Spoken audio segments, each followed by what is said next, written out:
Bonjour, dans cette vidéo, nous aborderons la conception universelle de l'apprentissage et la différenciation pédagogique. Alors, celles-ci sont des approches robustes et puissantes de la conception de l'évaluation et de l'enseignement. C'est pourquoi nous devons toujours garder en tête la zone proximale de développement lors de la planification de l'apprentissage et de l'évaluation. Comme vous pouvez le voir en regardant l'image suivante, celle-ci illustre ce que les élèves peuvent ressentir quand ils ne se situent pas dans leur zone d'apprentissage. La tâche proposée doit être à la fois réalisable par les apprenantes et apprenants, tout en comportant là, une part de défi. Si la tâche est trop facile ou facile, il y a de fortes chances qu'ils se désengagent ou deviennent rapidement désintéressés.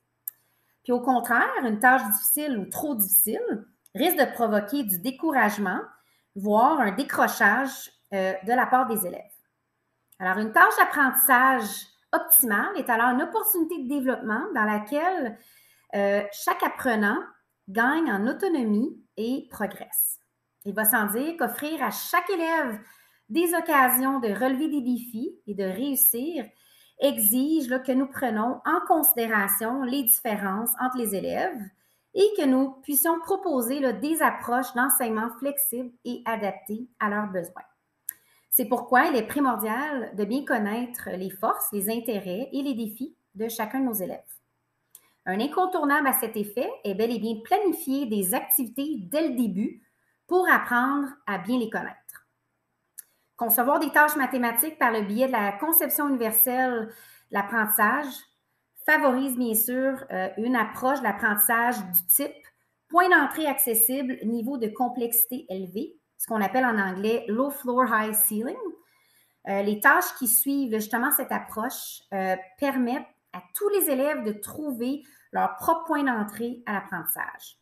Puis les enseignantes et enseignants aident alors leurs élèves à travailler à leur propre rythme et fournissent là, davantage d'appui pour faire progresser leur apprentissage. Donc, les tâches qui sont conçues de façon intentionnelle selon cette approche fournissent des occasions pour les élèves d'utiliser des approches variées, de continuer d'être impliqués dans leur apprentissage à divers niveaux de complexité et de difficulté.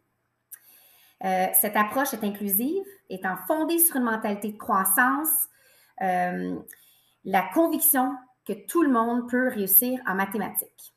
Alors, nous invitons à vous questionner à savoir si ce que vous proposez comme tâche vise la zone d'apprentissage des élèves et quelle intervention d'échafaudage pédagogique vous pouvez mettre en œuvre pour soutenir tous vos élèves. Alors, vous voulez en savoir davantage sur l'échafaudage pédagogique et les stratégies gagnantes? Je vous invite à visionner la vidéo à cet effet. Merci.